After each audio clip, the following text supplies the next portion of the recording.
ये कैसे चलेगा?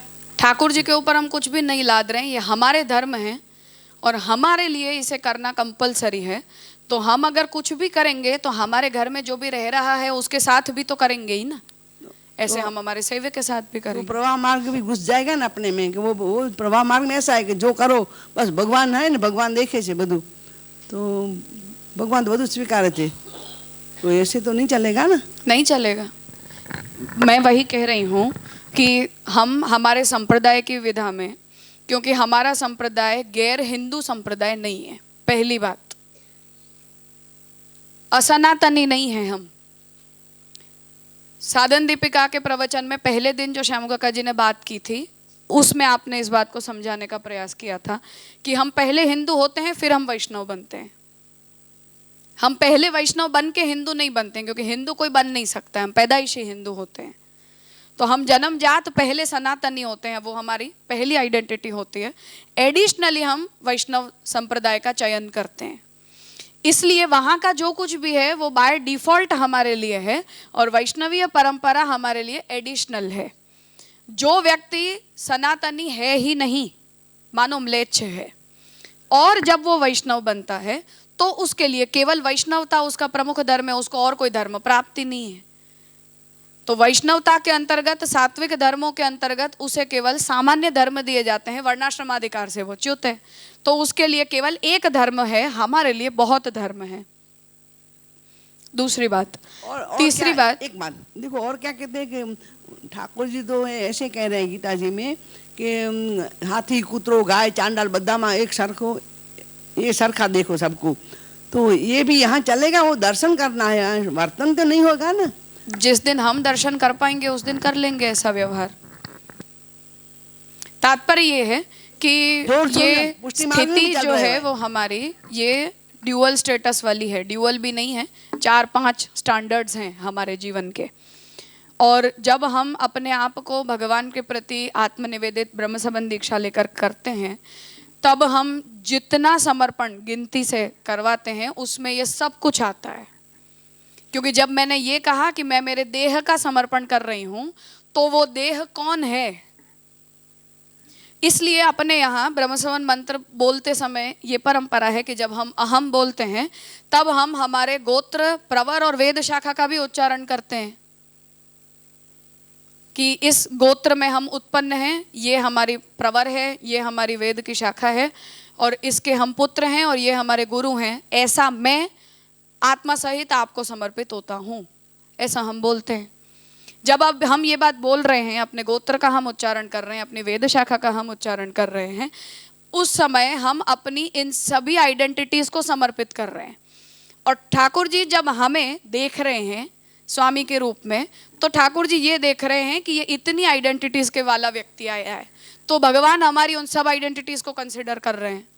हमारी पारिवारिक आइडेंटिटी को भी देख रहे हैं, हमारी वर्णाश्रम धर्मीय जो हमारा स्टेटस है वो भी देख रहे हैं, गायत्री और तंत्रोक्त दीक्षा से जिस किसी से हम दीक्षित होते हैं वो भी देखते हैं, और सांप्रदायिक हमारी जिस दीक्षा से हम दीक्षित होते हैं वो भी प्रभु की दृष्टि में होता है।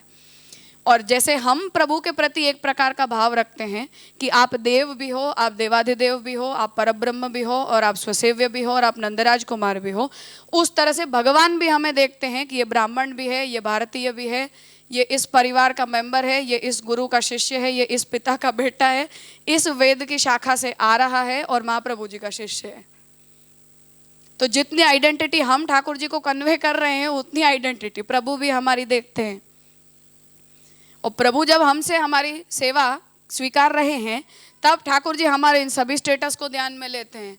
इसलिए उनमें से किसी भी एक के साथ अगर हम इम्बैलेंस करते हैं तो ठाकुर जी ये देखते हैं कि या तो तुम इस आइडेंटिटी को छोड़ दो पूरी तरह से, और अगर उसका निर्वाह कर रहे हो तो आधा अधूरा मत करो। मुझे नहीं समझ में आता कि मैं कैसे व्यवहार करूं। मैं इस घर में नंदराज कुमार बनकर रहूं, मैं इस घर में परब्रह्म बनकर रहूं, मैं इस घर में स्वसेव्य बनकर रहूं, या मैं इस घर में देवाधिदेव बनकर रहूं, मैं कैसे रहूं? तो हमें जैसे ये नहीं समझ में आता कि हम कैसे रहें, ऐसे प्रभु को भी समझ में नहीं आता है कि मैं कैसे रहूं। तो स्थिति जो है ये हम देखो, अभी हम क्या कर रहे हैं क्या नहीं कर रहे हैं उन सबको हटा दो, हम क्या कर सकते हैं क्या नहीं कर सकते हैं, नथिंग मैटर्स। बात यह है कि संप्रदाय का स्टैंडर्ड क्या है। पुरुषोत्तम जी उस स्टैंडर्ड की बात कर रहे हैं। अब ये जो हमारी इस प्रकार की मल्टी डायमेंशनल जो हमारी स्थिति है, इसमें हम अपनी अवस्था, अपनी भावना, अपनी बुद्धि के अनुरूप इन डायमेंशंस में प्रमुख कल्प का, अवान्तर कल्प का हम चयन करते हैं। क्योंकि जो गोकुलनाथ जी जैसे ये आज्ञा कर रहे हैं, जो भी सेवा की आपवादिक स्थितियों के बारे में, वो आपवादिक स्थितियों की जो आज्ञा है वहाँ हमारे वर्णाश्रम धर्म का प्रामुख्य है। जिस दिन वो व्यक्ति उस भावना से बाहर निकलकर शुद्ध भक्ति मार्गीय भावों से युक्त हो जाता है, वो किसी को पूछने नहीं रुकेगा, करेगा उसे जो करना है, अपने भावना के आवेश में वो करेगा। जैसे वाघाजी रजपूत जूते पहनकर ठाकुर जी के मंदिर के अंदर प्रवेश कर गए, अशास्त्रीय है ये व्यवहार। मैं वही कह रही हूं कि हमारे स्थिति में ये मिश्रण है, लेकिन ये हमारे संप्रदाय का विषय है, इसलिए इस मिश्रण के बीच के भी कुछ डिवाइडिंग लाइंस हैं जिन्हें हम मिटा नहीं सकते हैं, उन्हें हम नहीं मिटा सकते हैं। इसलिए जैसे गोकुलनाथ जी जब ये आज्ञा कर रहे हैं कि हम किसी दूसरे संप्रदाय का भी परंतु वैष्णव से सेवा करवाएं, तीसरी स्थिति में अवैष्णव तो सर्वथा नहीं, कोई प्रश्न ही नहीं है, नहीं क्योंकि वैष्णव है ना, इसलिए तीसरी स्थिति में पंचामृत करवाया जाता है। तो जब हम सूखी सेवा कर रहे हैं, यहाँ थोड़ा बहुत आत्मनिवेदन का कंसर्न है, पर मेजर कंसर्न ये है कि कृष्ण देवाधिदेव हैं। प्रपोर्शनेटली जो दो कंसर्न है हमारे, उसमें एक मेजर प्रपोर्शन का कंसर्न है कि कृष्ण देवाधिदेव हैं। इसलिए स्वामी सेवक की मर्यादा के कारण हम उस मर्यादा का उल्लंघन कभी नहीं कर सकते। तो देवाधिदेव हैं, उस स्टेटस को ध्यान में रखते हुए हम आत्मनिवेदन के धर्म का और प्रभु के सुखोपचार का समर्पण करने के लिए भी उनका सीधा स्पर्श नहीं करते हैं। तो सेवा की आज्ञा दी है कि हाँ कोई भी नहीं है करने के लिए तो तुम्हें खुद करना पड़ेगा, उसका अर्थ ये नहीं है कि हम रोज करते हैं ऐसे करने लग जाओ। तो हम ग्रहण में कैसा ठाकुर जी का स्पर्श करते हैं, इस तरह से वो हमारा ग्रहण है, हमारे ऊपर ग्रहण लगा हुआ है। तो वो देवाधिदेव के स्टेटस को हम ध्यान में रख के उसका उपचार करते हैं। उस स्थिति का हम ऐसा फायदा नहीं उठाते हैं कि हम रोज करते हैं ऐसे करने लग जाओ, चाहे वो आपवादिक स्थिति क्यों ना हो। तो तात्पर्य ये है कि इन सब के अंदर कोई ना कोई प्रकार का सिलेक्टिव अप्रोच है और वो रहेगा। और वो इसलिए रहेगा क्योंकि हम एक सनातनी संप्रदाय के अनुयायी हैं। जिस दिन हम सर्वथा स्वतंत्र भक्ति करने लग जाएंगे, उस दिन तुम जो चाहो वो करो, तुम जानो और तुम्हारे सेव्य जाने।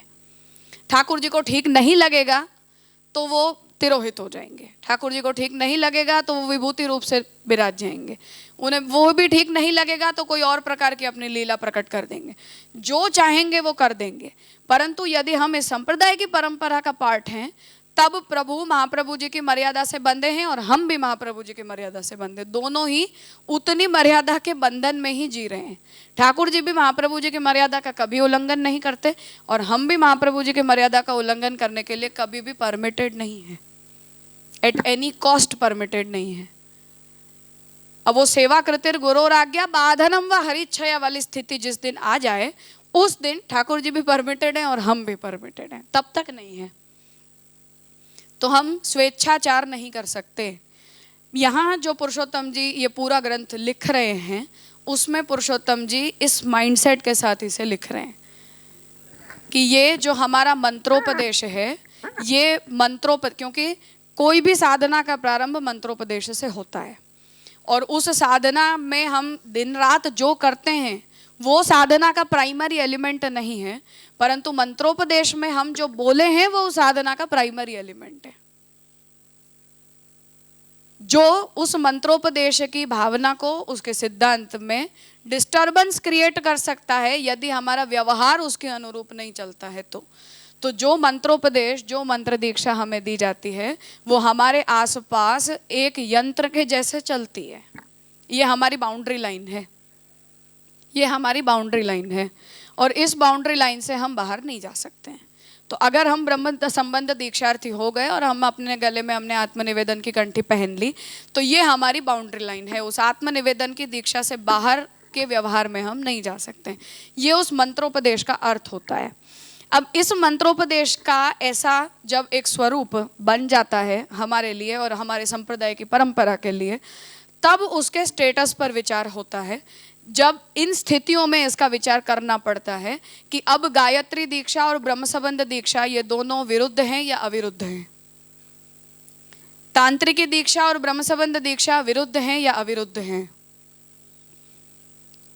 या अन्य भी कोई दीक्षा हम ग्रहण कर रहे हैं वो हमारी प्रमुख दीक्षा से विरुद्ध हैं या अविरुद्ध हैं, या हमारी इन 4 दीक्षाओं में से कौन सी हमारे लिए प्रमुख है और कौन सी हमारे लिए गौण है, या कौन सी वैकल्पिक है, कौन सी कॉम्प्लीमेंट्री है और कौन सा मुख्य कल्प है। इन सब में चयन करना पड़ता है। और वो चयन जब हम करते हैं, उस चयन के आधार पर हमारी साधना और हमारा संप्रदाय निर्धारित होता है, और इसी के आधार पर हमारा फल भी निर्धारित होता है। जिस पर पुरुषोत्तम जी यहाँ विचार उपस्थित कर रहे हैं कि इस स्थिति में जब हम गायत्री दीक्षा को और ब्रह्म संबंध दीक्षा को आमने सामने यदि हम रख रहे हैं, तो उस स्थिति में उन दोनों दीक्षाओं में से हम किसे प्रमुख मानते हैं और किसे गौण मानते हैं, किस साधना का हम प्रमुख अनुचरण करना चाह रहे हैं और किस साधना का हम गौण अनुसरण करना चाह रहे हैं, किसका हम आत्मनिवेदन के अंतर्गत स्वीकार करना चाह रहे हैं या कहीं हमारा आत्मनिवेदन किसके अंतर्गत चला जा रहा है। इन सब का जो विचार है वो ये 4 स्टेटस होने के कारण आवश्यक है। इस बार के साधन दीपिका का प्रवचन अगर सुना हो, पहले दिन दूसरे दिन आधे तक श्याम काका जी ने विस्तार से इसी विषय की चर्चा की है, जिसके कारण आपने ये आज्ञा दी थी कि क्योंकि हम पुष्टि मार्गी हैं और महाप्रभु जी के लिए आत्मनिवेदन की दीक्षा सर्वोपरि है, वो हमारा प्रमुख धर्म है, इसलिए आत्मनिवेदन दीक्षा ये हमारे जीवन की अंतिम दीक्षा बनती है। उसके बाद हमारे जीवन की कोई दीक्षा नहीं होती है। तो हम जन्मजात ब्रह्म संबंध दीक्षा नहीं लेते हैं।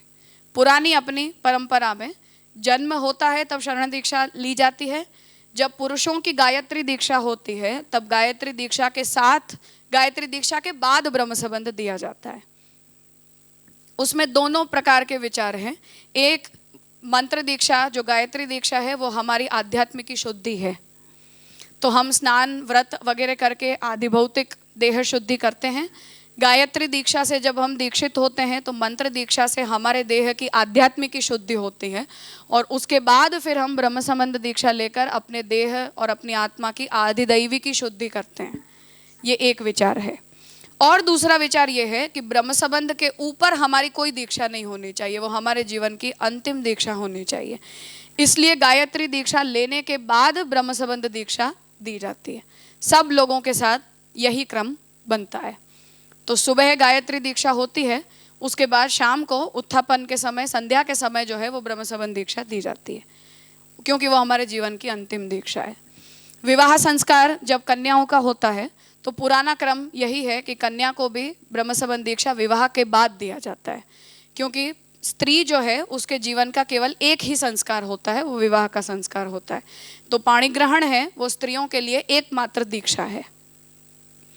तो वो दीक्षा हमारी हो जाए, उसके बाद ही हम ब्रह्म संबंध दीक्षा लेकर उसे भी अपने जीवन की अंतिम दीक्षा बनाते हैं कि अब इसके बाद अब हम किसी भी दीक्षा से प्रतिबद्ध नहीं होंगे, ये हमारे जीवन का अंतिम दीक्षा है।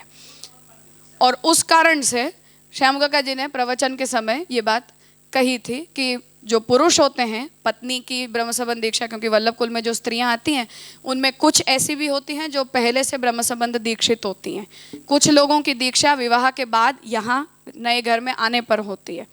तो जब होती है तो पत्नी को जब ब्रह्म संबंध दीक्षा बुलवाया, मंत्र बुलवाया जाता है तो पीछे पीछे पति भी बोलता है, क्योंकि पाणी ग्रहण में पति और पत्नी दोनों की दीक्षा हुई है, इसलिए पुरुष के लिए भी वो अंतिम दीक्षा ब्रह्म संबंध की ही होनी चाहिए। तो जब स्त्री से ब्रह्म संबंध का उच्चारण करवाया जाता है तो उसके पीछे पुरुष भी बोलता है, पति भी बोलता है, मतलब वल्लभ कुल का बालक भी बोलता है, और वो भी उसके जीवन की अंतिम दीक्षा बनती है। उसके बाद और कुछ नहीं होता है अब भाव से। तो तात्पर्य यहाँ ये है कि हम उसे प्रमुख कल्प का स्थान दे रहे हैं, कहने का अर्थ ये है। और जब हम उसे प्रमुख कल्प का स्थान दे रहे हैं, तब हम जब आत्मनिवेदन कर रहे हैं, तब अब हमारी जितनी भी आइडेंटिटीज अब बन चुकी है और उसमें अब कोई भी परिवर्तन की कोई गुंजाइश नहीं है, तब ऐसी हमारी स्थिर आइडेंटिटीज को हम आत्मनिवेदित करते हैं कि अब ये हमारे जीवन में हमारा अब यही स्टेटस है, और इसी स्वरूप से हम आजीवन और भविष्य में भी आपके प्रति आत्मसमर्पित होते हैं। तो प्रभु भी हमारे उस स्वरूप को उस तरह से पहचानने लगते हैं कि ये इस प्रकार का व्यक्ति मेरे सामने आया है। म्लेच्छ आता है तो उसे म्लेच्छ के रूप में ठाकुर जी आइडेंटिफाई करते हैं, वर्णाश्रमी आता है तो उसे वर्णाश्रमी के रूप में आइडेंटिफाई करते हैं, ब्रह्मचारी या गृहस्थ आता है तो उसे उस तरह से आइडेंटिफाई करते हैं, सर्वथा वर्ण बाह्य आता है तो उसे उस तरह से आइडेंटिफाई करते हैं। तो जैसे हम ठाकुर जी के स्वरूप को जानते हैं, ऐसे प्रभु भी हमें जानते हैं, और वो हमारी तरफ से कन्वेयंस है कि ये मैं हूँ और ऐसा मैं आपके पास आया हूँ। तो ठाकुर जी भी उस बारे में स्पष्ट होते हैं, और फिर उसके बाद हमारी सेवा के जितने भी हमारे निर्वाह हैं, वो भी हमारा जो निर्वाह है वो हमारी इन सभी आइडेंटिटीज के अनुरूप होना आवश्यक है। इसलिए पुरुषोत्तम जी यहाँ ये विचार उपस्थित कर रहे हैं कि गायत्री आदि जो भी मंत्रोपदेश की दीक्षाएं होती हैं, उनका भक्ति मार्गीय दीक्षाओं के साथ सम्मिश्रण संभव है या नहीं है, एक बात। दूसरा कि सम्मिश्रण करने पर फलभेद की संभावना है या नहीं है, ये दूसरा विचार। उत्तमता, मध्यमता और कनिष्ठता के पक्षों में कौन सी दीक्षा, कौन सा मंत्रोपदेश सर्वोत्तम माना जाता है, कौन सा मंत्रोपदेश मध्यम माना जाता है, और कौन सा मंत्रोपदेश जो है वो हीन कक्षा का माना जाता है, ये तीसरा प्रश्न है। और इसके आधार पर, इन मंत्रोपदेश के आधार पर हम जो साधना चरण करेंगे उसमें भी हम इसी सिलेक्शन के आधार पर अपना भी अप्रोच रखेंगे, और वही अप्रोच हमारे सेव्य भी रखेंगे कि अब मुझे इसके साथ इस प्रक्रिया में इतने प्रपोर्शन का व्यवहार निभाना है, तब जाकर जो है वो ये सारी प्रक्रिया फुलफिल होती है। अन्यथा अविचारित हम अगर कुछ भी करते हैं, बिना समझे अगर हम कुछ भी करते हैं, तो वो भाव भेद का जो प्रभाव है वो हमारी साधना के ऊपर भी पड़ता है, और साधना के ऊपर पड़ने के कारण अंततः हमारे फल के ऊपर भी पड़ता है। इस प्रकार का पूरा क्रम जो है वो इस ग्रंथ का है, ये कहने का मतलब है।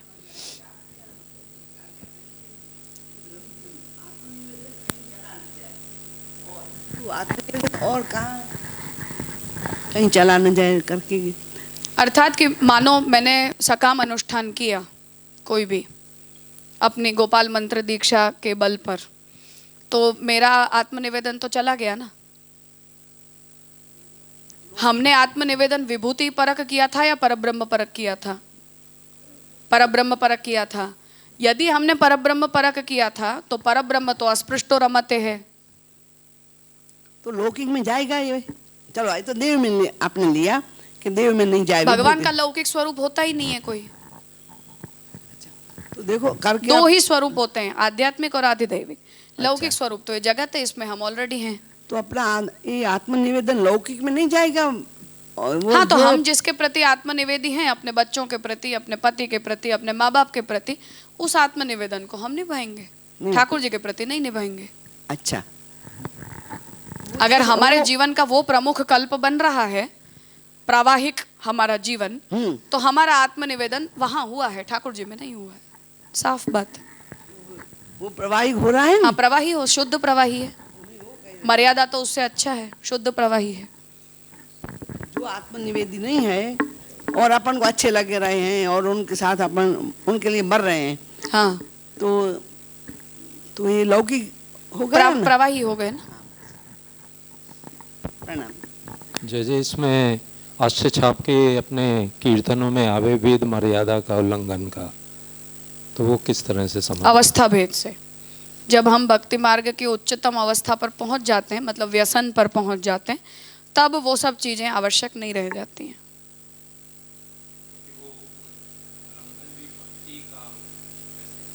जब तक वो मर्यादा हमारे लिए है, तब तक अगर हम उस मर्यादा का उल्लंघन करते हैं, तो उसका जो भी दोष हमारे ऊपर आता है वो भक्ति के अंदर व्यावर्तक सिद्ध होता है, भक्ति में बाधा साबित करेगा। वो हमें कोई पाप भुगतने पड़ेंगे अपने, उन पापों के परिणाम स्वरूप कोई कोई लोक में जाना पड़ेगा, कोई नई योनि में जाना पड़ेगा। उन योनियों में फंस जाने के कारण भक्ति मार्ग के फल की प्राप्ति में विलंब हो जाएगा। और अगर आत्मनिवेदन उनका हमने किया है, ठाकुर जी के लिए हम कर रहे हैं, तो वो हमारी आध्यात्मिक की शुद्धि जो उस मंत्र दीक्षा से हो रही है वो भक्तिवर्धक सिद्ध करेगी, हमें भक्ति बढ़ाएगी हमारे अंदर। इसमें आपने जैसे ठाकुर जी के 4 स्वरूप के बारे में बताया कि आध्यात्मिक, आदि देविक और उसके हिसाब से अगर मान लीजिए कोई भक्त ऐसा है कि उसने अपने ठाकुर जी को देवादिदेव, ठीक है देवादिदेव हैं, लेकिन उन्होंने उसका जो भाव है, उसका भाव ये है कि यही मेरो है, सब कुछ यही है देवादि, तो उसके अंतर्गत भी ये चारों पहलू चलेंगे। कंपलसरी है, करना पड़ेगा, ये ऑप्शन ही नहीं है, कोई प्रश्न ही नहीं है इस बारे में, बिल्कुल नहीं चल सकता है। ठाकुर जी हमें अपनी तरफ से ऐसी आज्ञा न दे दें तब तक नहीं चल सकता। दे देंगे उस दिन किसी की परवाह नहीं है फिर। तो जब ठाकुर जी देंगे तो भक्त को पता चलेगा, मुझे कैसे पता चलेगा?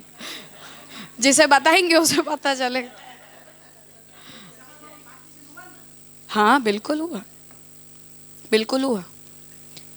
राजा, जो आपने थर्ड ऑप्शन बताया था कि वो सूतक के एग्जाम्पल में, तो तभी आपने बोला कि हमारे पुत्र नहीं है और देव की मर्यादा के एंगल से देखना है। तो अगर देव है और मेरी पॉसिबिलिटी नहीं है, मैं बाधक हूँ, तो देव के एंगल से देखने से बजाय मेरे पुत्र भूखे हैं, वो एंगल नहीं होता है फिर? नहीं, क्योंकि ठाकुर जी हमारे पुत्र नहीं है, स्वामी है। नहीं, कभी ऐसे अगर स्वामी है तो उनको क्या भोग की जरूरत है? वो तो उनके पास अवेलेबल है ही सब कुछ। वो तो कभी भी आवश्यकता नहीं है। मैं सेवक हूँ और मेरे घर में है तो मेरे घर में है तब तक मेरा धर्म है, मेरे घर में नहीं है तो जहाँ है वहाँ उसका धर्म तो है। देव से आप स्वामी पकड़ रहे हैं। हाँ। मैं समझती थी कि देव तो ऑल ओवर अवेलेबल है उनको। नहीं, तो देवत्व का स्वीकार तो सेवकत्व के स्वीकार से ही होता है ना। अच्छा, महात्म्य बुद्धि से ही देवत्व का ग्रहण होता है जी। और फिर उसमें आपने ऐसा बोला थर्ड ऑप्शन में कि ऐसे वस्त्र से हम दूध, फ्रूट्स, ऐसा कुछ भी धरे, उस पर हम भी निर्वाह करें, ये अंतिम ऑप्शन है। तो ये प्रश्न इसलिए कि हम कहीं बाहर गए हैं और अभी बाकी है यात्रा, टिकट्स, वो सब तो रातों रात नहीं बन जाती है और ठाकुर जी साथ में है। तो इस तरह से हम प्रभु को बैठाए, मतलब पोढ़े हुए नहीं, विराजे रेशमी से, और फ्रूट्स की धरे दूध घर जैसा, उस पर हम भी निर्वाह करें, ऐसा क्रम 2-4 दिन चले, तो ये आपत्ति है कि नहीं है? ये प्रैक्टिकल का प्रॉब्लम मैं पूछ रही हूँ। वैसे आपत्ति है। अच्छा, पर अगर कोई कर ही रहा हो तो मैं कुछ नहीं कह सकती। नहीं, फॉरेन कंट्री होए, ऐसे कोई स्पेस हाँ, जगह आपत्ति होए है तो मतलब ढूंढना ही चाहिए किसी को। हाँ, क्योंकि ये तो हमारे हाथ का विषय है ना, हम जानते ही हैं कि ऐसा होने वाला है। सूतक आदि की स्थिति जो है वो आपत्ति काल होता है, क्योंकि ये प्रेडिक्टेबल नहीं है स्थिति, हमें नहीं पता है और अचानक हो गया है। जो प्रेडिक्टेबल है स्थिति, उसमें तो स्वामी की व्यवस्था करना ये पहली जिम्मेदारी है हमारी। मैं बोल रही हूँ, हमको तो नहीं मालूम है ना, जब हम पधार के लेके गए साथ में ठाकुर जी को। हाँ, मतलब यात्रा के अंदर जो भी अप एंड डाउन होने की संभावनाएं होती हैं, हाँ, उन सब का विचार करके और वो व्यवस्था पहले होनी चाहिए। तो ये आपने ऑप्शन दिया, तो वो फिर कैसे एप्लीकेबल केवल होगा? सूतक काल के लिए। मैं सूतक का ही पूछ रही हूँ, यात्रा में सूतक पूछ हाँ, रही तो हूँ। सूतक में एप्लीकेबल। वही मैं पूछ रही हूँ सूतक कि में हम गए applicable। हैं और कोई वैष्णव नहीं मिला, फर्स्ट सेकंड ऑप्शन, थर्ड हाँ, ऑप्शन पे सूतक हम काल आए, में कर सकते तो ये 2-4 दिन अगर चले यात्रा हाँ, कोई में आपत्ति की बात नहीं, और हम भी वैसे ही निर्वाह करें तो ठीक कोई है ना? आपत्ति नहीं, वही मैं कोई पूछ रही आपत्ति हूँ। नहीं। ठीक है। जो प्रेडिक्टेबल स्थिति है उसमें वो नहीं चलता है। तो प्लानिंग करके ही जाते हैं ना। फिर कहीं ना कहीं जल का स्पर्श तो होगा। अरे तो हम हाथ वाथ नहीं धोएंगे क्या? कुछ ना कुछ तो करेंगे, है ही तो। सुनीता मैंने बोले ना कि पोढ़े हुए हैं, तो मैं इसलिए स्पेसिफाई कर रही हूँ कि उनको विराजे, स्पर्श नहीं करवाते, रेशमी नहीं वस्त्र करते। से। ठाकुर जी के श्रीअंग का स्पर्श नहीं होता है, केवल भोग आदि जो है वो पधराए जाते हैं। रेशमी से वो भी। हाँ, तो ठाकुर जी विराजेंगे नहीं वो? हम स्पर्श नहीं ठाकुर जी का कर सकते। हाँ, बस अच्छा। जो भी है वो रेशमी रुमाल से स्पर्श करके उतना निर्वाह हम आपवादिक स्थिति अच्छा। में कर दें, और फिर ओके। जो भी अशुद्धि है उसे तो निकालनी वो ही तो है, बराबर। वो सब कर लेना। फिर ये जो पंचामृत इन्होंने पूछा वो उसके बाद ये हाँ, क्रम कराने आए। पड़े। अच्छा जी।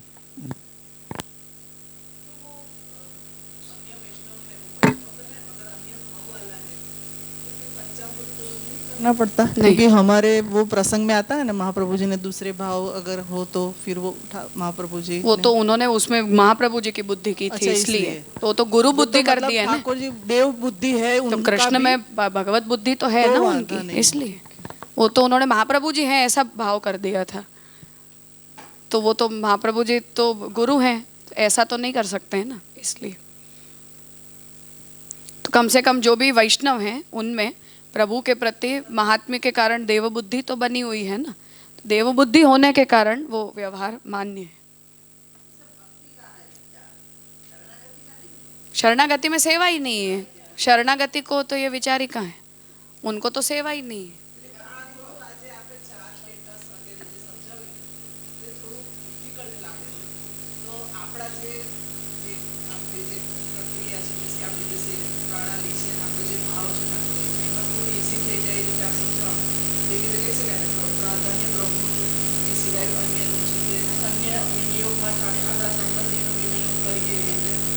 આપણા સંબંધીઓમાં જે આપણે વિનિયોગ કરીએ તો એ બાધક નથી, એ જે આપણને નવરત્ન વગેરેમાં સમજાવ્યું છે એ રીતની પદ્ધતિથી સમજીએ આપણે તો એટલું સર્કલ રાખીએ તો આ બધા પ્રોબ્લેમ્સ ના આવે ને।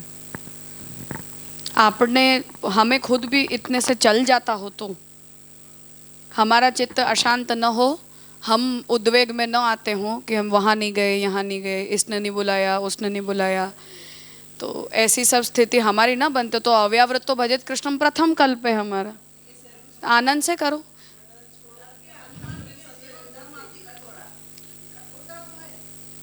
अव्यावृत तो भजत कृष्णम में प्रभु को भी सुख होता है और हम भी शांत रहते हैं, इसलिए सेवा का प्रथम कल्प वही होता है।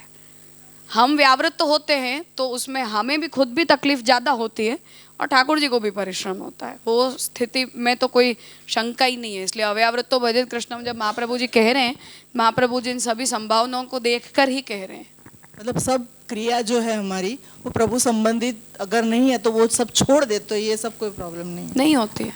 तो संसारी अस्तु भजते सदूरस्थो यथा तथा अपेक्षित जलादीनाम अभावा तत्र दुख भाग।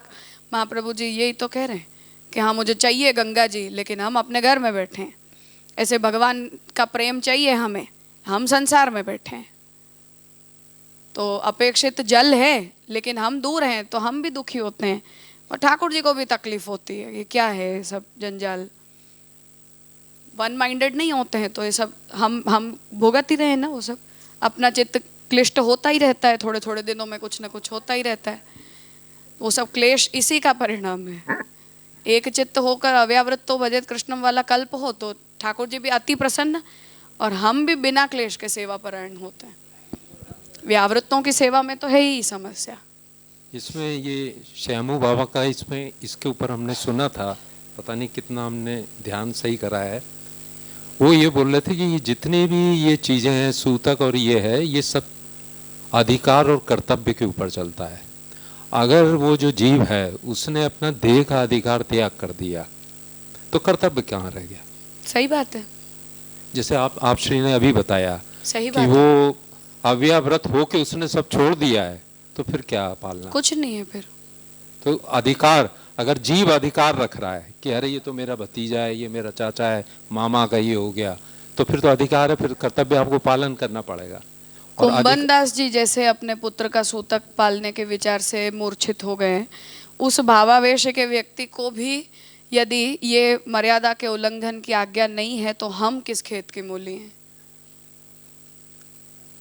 जब उनकी अवस्था के जीव को भी इस विचार से मूर्छित हो जा रहे हैं कि अब इतने दिन ठाकुर जी के दर्शन नहीं हो पाएंगे, तो उतने सेवा नहीं हो पाएगी, इतने विचार मात्र से मतलब कीर्तन की सेवा नहीं कर पाएंगे, तो जो वो सेवा कर रहे हैं उसमें परायण नहीं हो पाने के विचार मात्र से जो मूर्छित हो जा रहे हैं, लौकिक आवेश का इतना त्याग कर चुके हैं कि बेटे के मृत्यु का दुख नहीं है, इतनी अपमृत्यु हुई है, मृत्यु भी नहीं है, अपमृत्यु हुई है, शेर खा गया, इतनी अपमृत्यु हुई है, उन्हें अपने पुत्र की मृत्यु का दुख नहीं है और ठाकुर जी के दर्शन सेवा नहीं मिलेगी उस विचार मात्र से मूर्छित हो जा रहे हैं। ऐसे व्यक्ति को भी इस मर्यादा के उल्लंघन की आज्ञा नहीं दी गई है। तो हम कौन ये बोलने वाले? हम अपने भाव से कर रहे हैं। कौन से भाव से कर रहे हो? किस भाव से कर रहे हो? सवाल ही नहीं है। तो जो ठाकुर जी के साथ है वो सेवा के सभी व्यवहारों के साथ है। तो तात्पर्य ये है कि ये सब जो विचार हैं वो हम इसलिए कर रहे हैं क्योंकि हम सनातन के संप्रदाय के अनुयायी हैं और महाप्रभु जी अपने आप को वैदिक आचार्य कहते हैं। महाप्रभु जी अपने आप को अवैदिक आचार्य नहीं कहते हैं और न ही पुष्टि संप्रदाय को अवैदिक संप्रदाय कहते हैं।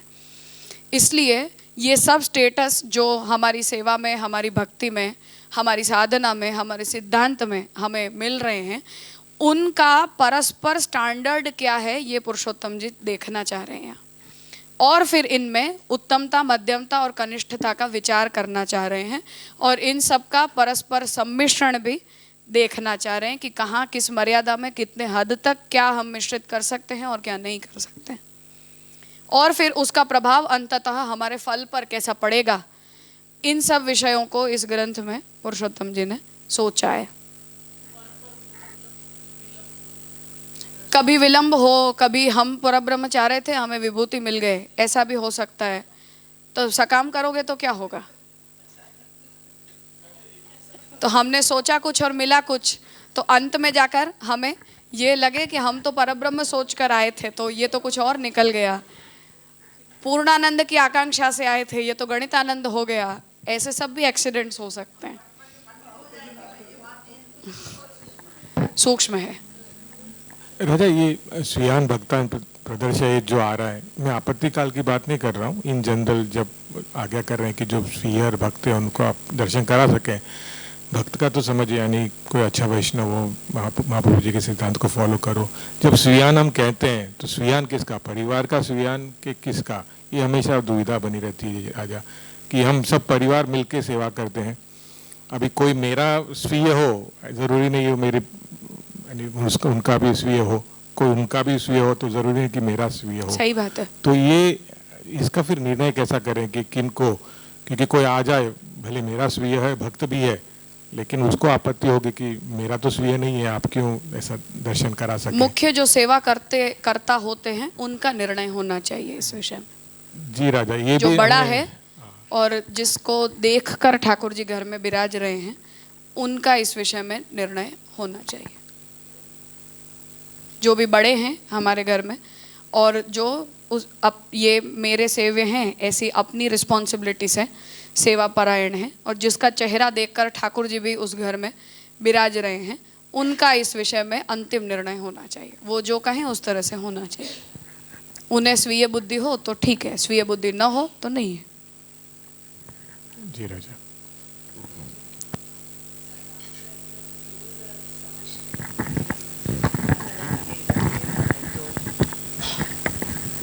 अच्छे से डेफिनेशन भी करवा लीजिए सकाम की, वो रिक्वेस्ट थी। मुक्ति पर्यंत की कोई भी आकांक्षा भक्ति के परिणाम के स्वरूप में रखना। मतलब आप अर्थ, काम, मोक्ष और धर्म चारों, हाँ मोक्ष भी चारों की इच्छा रखना, वो आप सकामता है। सकामता है हमारे संप्रदाय में, वो सकामता का स्टैंडर्ड है। अन्य संप्रदायों के लिए मुक्ति की आकांक्षा सकामता नहीं मानी जाती है। इन जनरल मुक्ति की आकांक्षा रखना सकामता नहीं माना जाता है, पर हमारे संप्रदाय की जहाँ तक बात है वहाँ तक मुक्ति की आकांक्षा भी सकामता है। और निष्कामता की डेफिनेशन आप क्या सोच रहे हो फिर? यही कि हम अपनी आइडेंटिटी को ठाकुर जी की सेवा में डिसॉल्व करके, और ये मेरे स्वामी हैं और मैं सेवक हूँ और मेरे जीवन का एकमात्र पर्पस मेरे स्वामी के सुख का विचार करना है, इतना एक सिंगुलर थॉट अपने मन में जो हो, वो अपने संप्रदाय में अब हमारे वाली जो साधन अवस्था है इसमें ये निष्कामता का स्टैंडर्ड है। वो तो आंगिक की वो तो अलग बात है। फिर ये जनरल डेफिनेशन में जैसे इन्होंने कहा तो वो फिर पर्सनल हो जाता है ना, पर्सनल ही है, जो 100% करते हैं पर्सनल है। काम, ये इन काम जनरल करते हैं। डायरेक्शन हो ही नहीं सकता है। वो निष्काम के दायरे में हमको सोच समझ के हमें setting खुद करना है। सोचना है कि हम अपनी कितनी कितनी आइडेंटिटीज को रेफर कर रहे हैं, क्योंकि मैं तंत्रोक्त दीक्षा वाली हूं ही नहीं तो मुझे कहाँ प्राप्त है वो। मेरी गायत्री दीक्षा ही नहीं है तो मुझे कहाँ से प्राप्त है। तो जो दीक्षा से मैं बंधी हुई हूँ उसकी मर्यादा में होना चाहिए, ऐसा।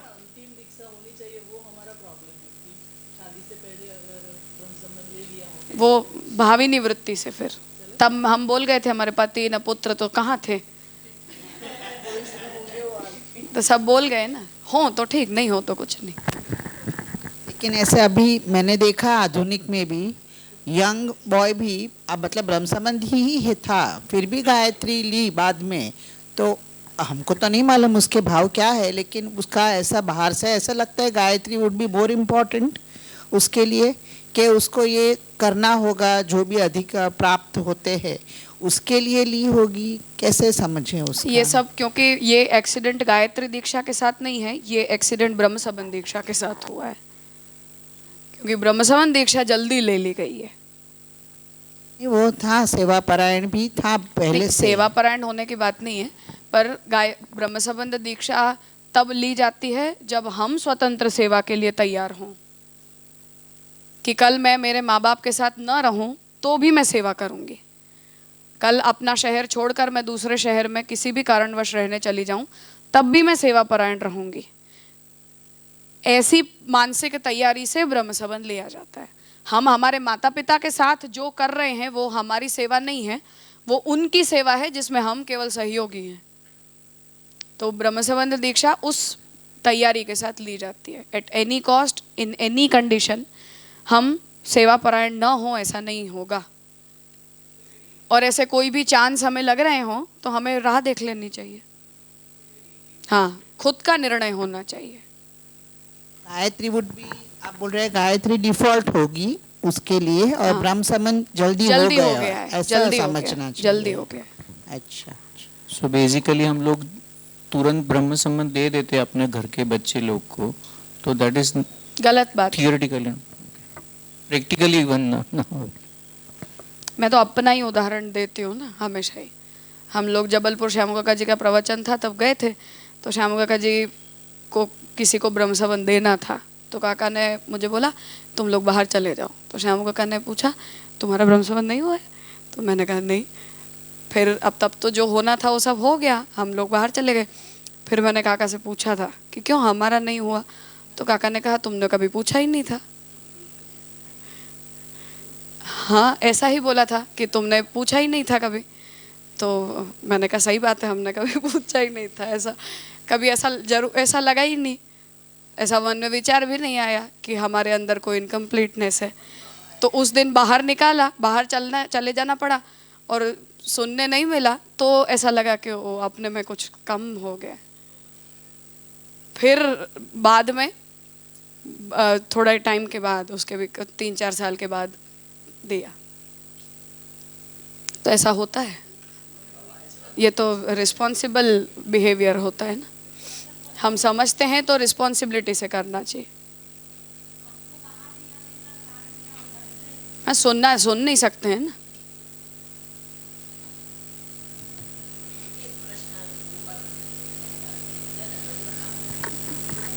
चलो, जब महाप्रभु जी का प्राकट्य हुआ तब तो वो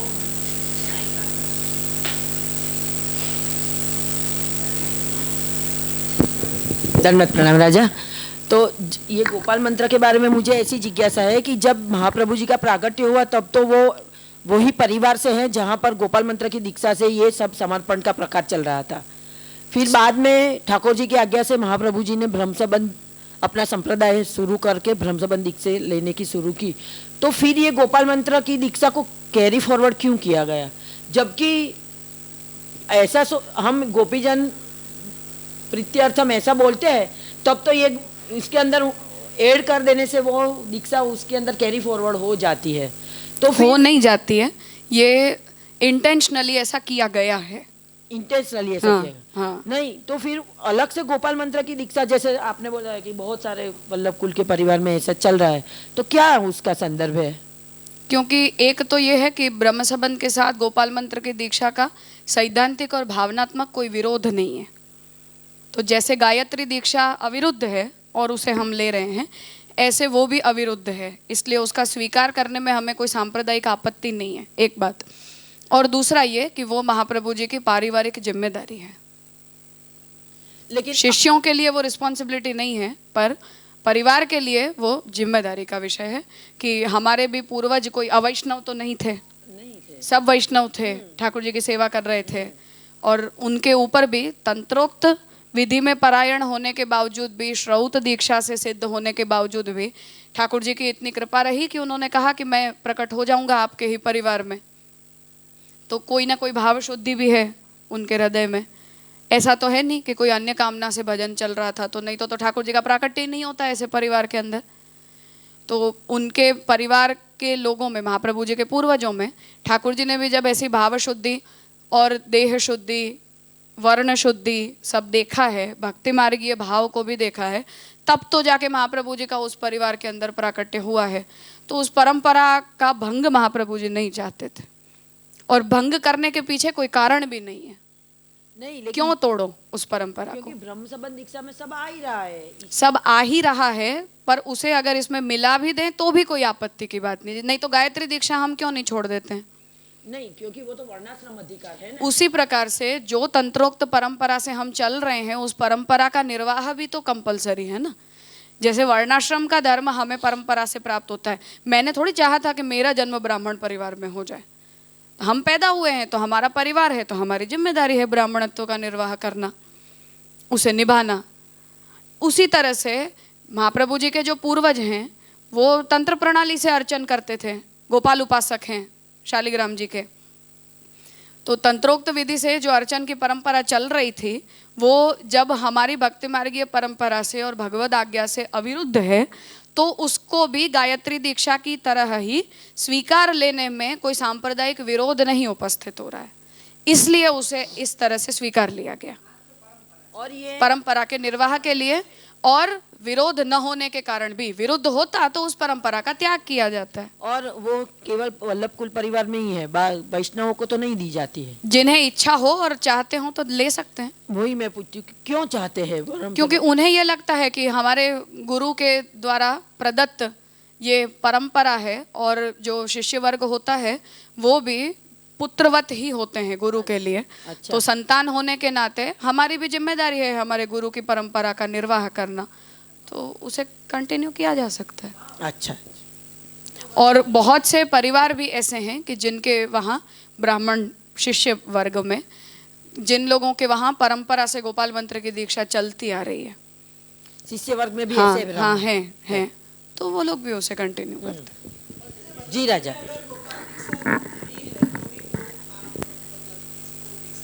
हाँ हाँ, वो तो खुद दीक्षित हो तो ही देते हैं।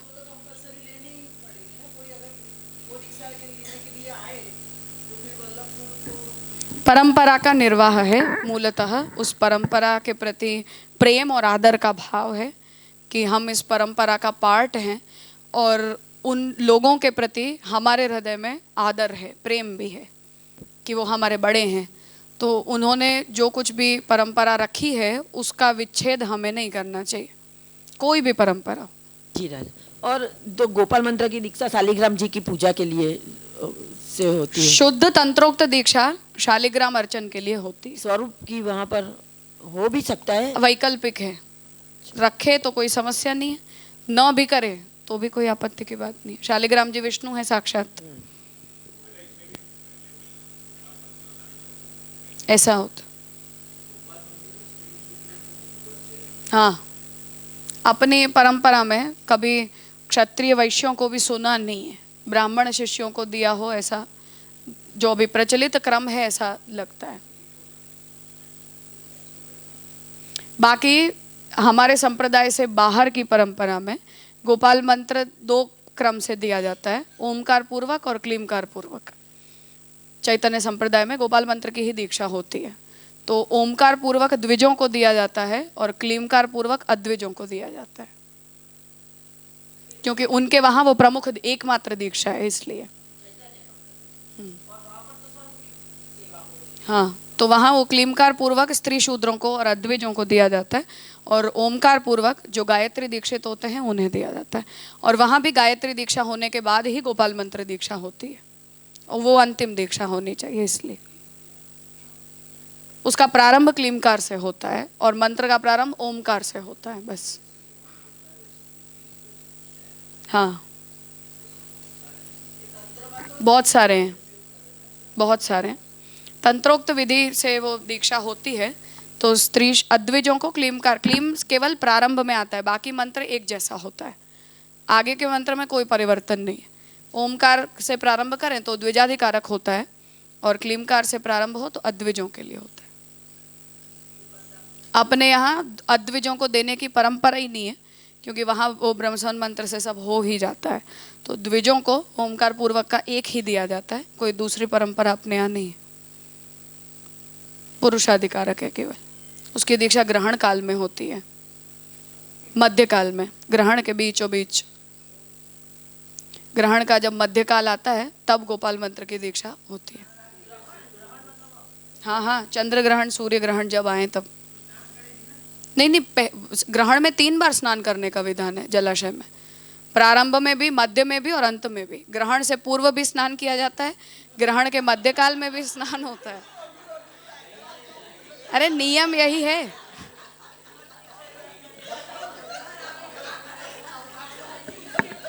अरे वैसे ग्रहण काल जो है उसके भी दोनों स्टेटस हैं, एक अशुद्धि भी होती है और अति पवित्र भी होता है, दोनों स्टेटस होते हैं। अति अशुद्धि भी मानी जाती है और अति पवित्र भी माना जाता है, दोनों स्टेटस हैं।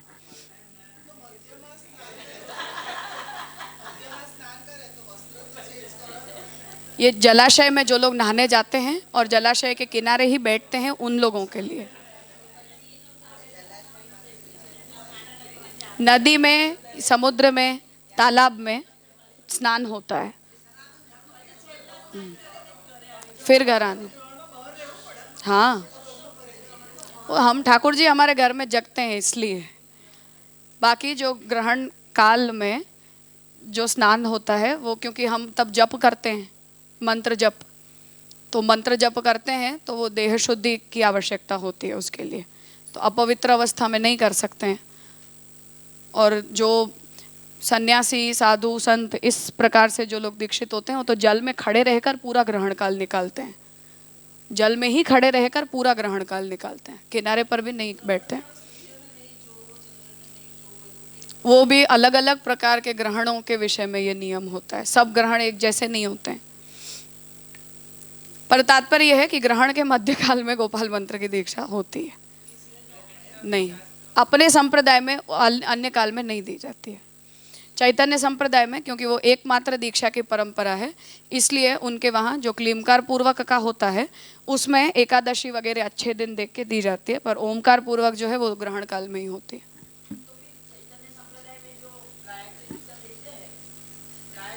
बात ये दीक्षा जाती है चैतन्य संप्रदाय में, तो वहाँ पर वेदाधिकारी को ही पूजा करने का हो गया ना, फिर मतलब कोई स्त्री शूद्र नहीं है चैतन्य संप्रदाय कर सकते हैं ना, क्लीमकार पूर्वक तो मंत्र दीक्षा होती है, वो तंत्रोक्त पूजा थोड़ी करते हैं। फिर वो उन लोगों को गायत्री दीक्षा नहीं दी जाती है, गायत्री हो ही नहीं सकती है उनको। हाँ, इसीलिए उन्हें क्लीमकार पूर्वक दिया जाता है।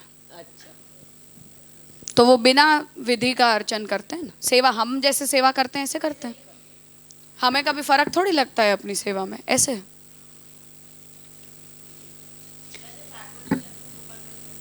हाँ, ठाकुर जी के सन्मुख ही होती है, ब्रह्म संबंध देते हैं ना उसी तरह से होती है, स्पर्श नहीं होता है।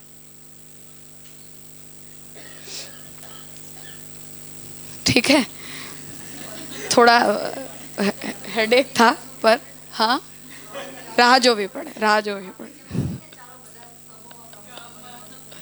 ग्रहण काल की राह देखनी पड़ती है,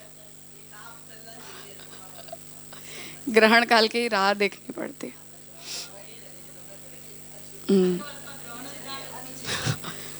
आओ, જ્યારે આવે ત્યારે એ ગ્રહણની રાહ જોએ. આપણે દૂર ભાગીએ. જેને લેવી હોય એ ગ્રહણની રાહ જોએ ક્યારે આવે તો મળે. ग्रहण काल में होते.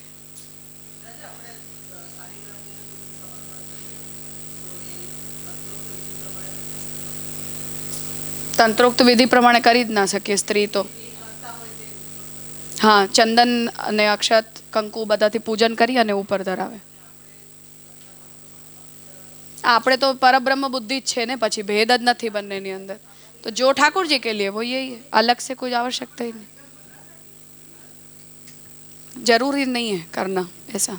जो लोग तंत्रोक्त विधि से दीक्षित हों और उन्हें इस क्रम को जयंती आदि के क्रमों में आवश्यकता होती है तो उसके लिए पद रहते हैं. वैसे अपने यहाँ शालिग्राम जी से न हो, गिरिराज जी विराजते हो तो गिरिराज जी को भी पंचामृत होता ही है.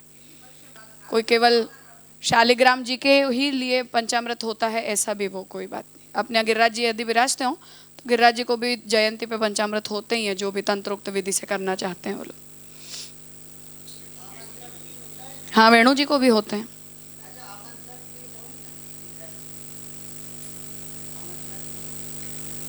क्योंकि वो क्रम ही तंत्रोक्त है, तो तंत्र विधि की पूर्णता के लिए ही किया जाता है. अगर उस विधि की हम पूर्णता नहीं करते हैं तो जरूरत ही नहीं करने की. तो अपने यहाँ भोग और कीर्तन से वो उत्सव का क्रम हो जाता है. ठाकुर जी को तिलक हो जाते हैं. जन्माष्टमी का सुबह का पंचामृत अलग बात है, वो तो जन्मदिन का पंचामृत है. जो जयंती में जन्म का जो रात को किया जाता है और अन्य तीनों में किया जाता है, उसमें अपने यहाँ बस ठाकुर जी को तिलक होते हैं, भोग विशेष जो हम धरा दें वो, और कीर्तन कर लेते हैं तो वहाँ वो लीला का भावन हो जाता है. ठीक है, तो अब यहाँ इस ब्रेक चाहिए, ले लो 10 मिनट का. 10 मिनट में करते हैं.